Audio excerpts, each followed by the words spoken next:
Bonjour les amis, moi c'est M. Assama, prof de PC au lycée. Je suis ici pour vous aider avec des exercices de renforcement d'entraînement. Ce matin, je vais vous présenter l'exercice sur la cinématique, comment déterminer l'équation de la trajectoire, c'est-à-dire on appelle l'équation cartésienne, les coordonnées du vecteur vitesse et accélération et la nature de la trajectoire. Voilà, donc nous avons, disons, je vais noter grand A, regardez l'équation horaire là, nous allons donc entamer avec grand B aussi, un autre exemple, pour vous amener à mieux comprendre comment déterminer les coordonnées, l'équation cartésienne et la nature. Merci beaucoup, mais abonnez-vous à ma chaîne pour ne plus rater ce genre de vidéos. Ok.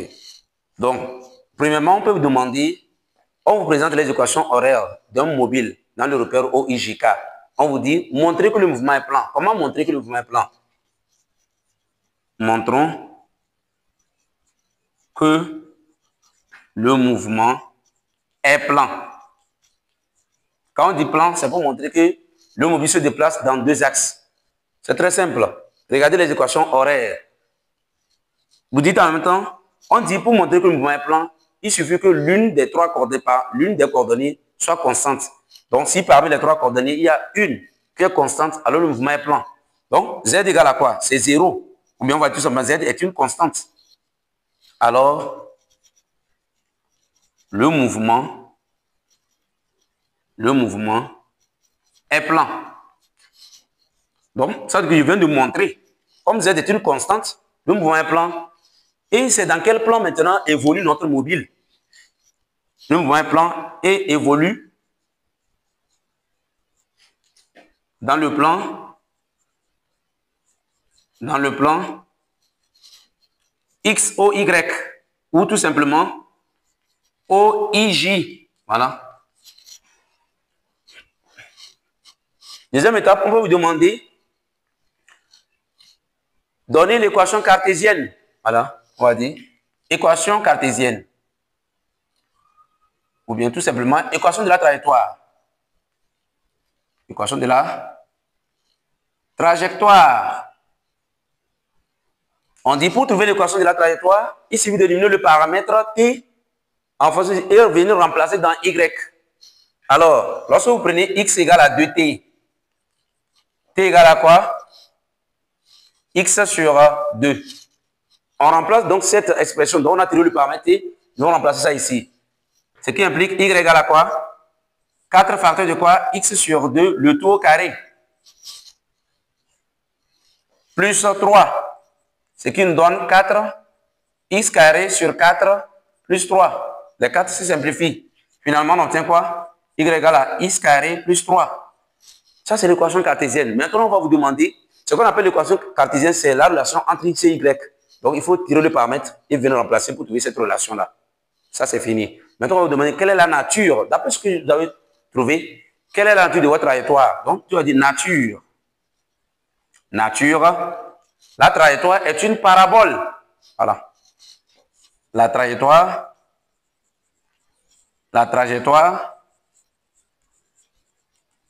est une parabole ou courbe. La même chose. Voilà. Voilà. La question qu'on peut vous demander encore ici, on peut vous demander de faire quoi? Déterminer les coordonnées du vecteur vitesse. Les coordonnées. Donc, on va dire coordonnées du vecteur vitesse V. Voilà. Nous savons que les coordonnées du vecteur vitesse V, ça fait la dérivée du vecteur position M par rapport au temps. C'est-à-dire, nous allons faire la dérivée première de ces équations horaires pour trouver les coordonnées du vecteur vitesse.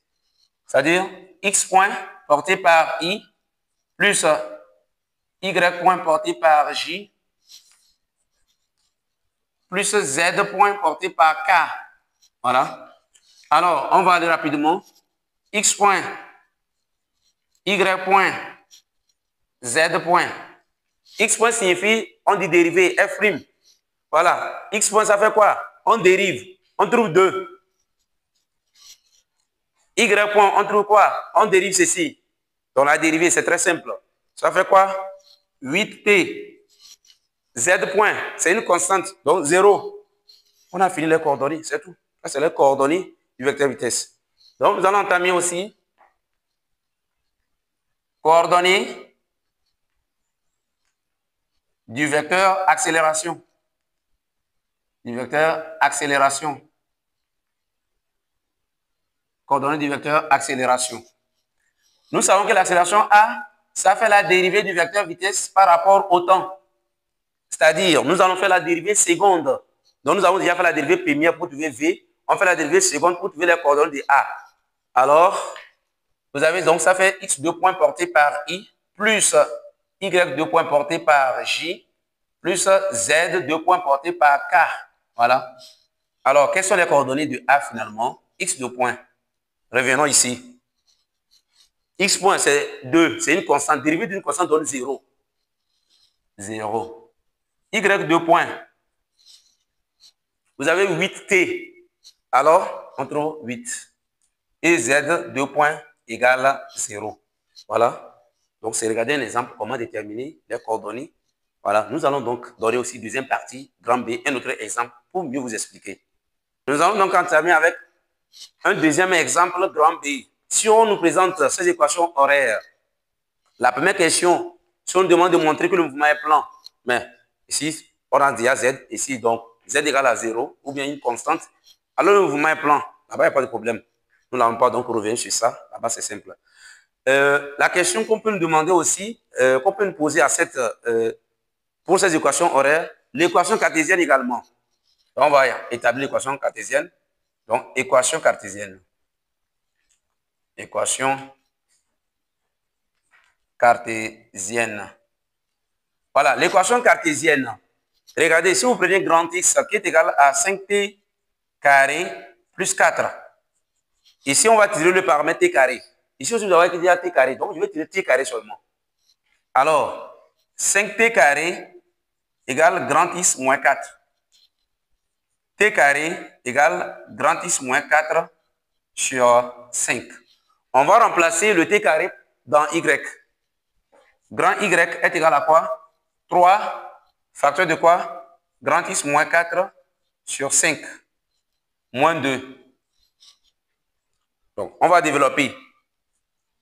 Ça fait 3 sur 5 grand X moins 12 sur 5 moins 2. OK. Nous allons donc réduire ici. Ça fait moins 10, 22. Donc, grand Y, ça fait quoi? 3 sur 5 grand X moins donc 22 sur 5. Voilà, quelle est la nature de la trajectoire? C'est sous la forme Y égale à AX plus B. Donc la trajectoire est une droite. Nature. La trajectoire est une droite. Voilà. Maintenant, si nous voulons entamer, nous allons donc déterminer les coordonnées de V. Coordonnées de V, donc vecteur vitesse. Donc on va aller en même temps. Ça devient grand X point, grand Y point. Nous allons dériver ici. Lorsque vous dérivez grand X, vous aurez donc, vous obtenez 10T. Ici, vous aurez donc, on dérive également, ça fait 6T. Ça, c'est fini. Maintenant, coordonnées de A. Donc, coordonnées du vecteur accélération A. V, donc là-bas, c'est A. Petit a, c'est grand X 2 points, grand Y 2 points. On dérive les coordonnées du vecteur vitesse, parce que c'est ça l'accélération, c'est la relation entre l'accélération et A. On dérive donc 10 ici et 6 là-bas. Ok, donc nous sommes arrivés à la fin de nos exemples pour vous permettre de mieux comprendre comment déterminer les coordonnées. Merci beaucoup et je vous dis un grand merci. Abonnez-vous à ma chaîne. À la prochaine.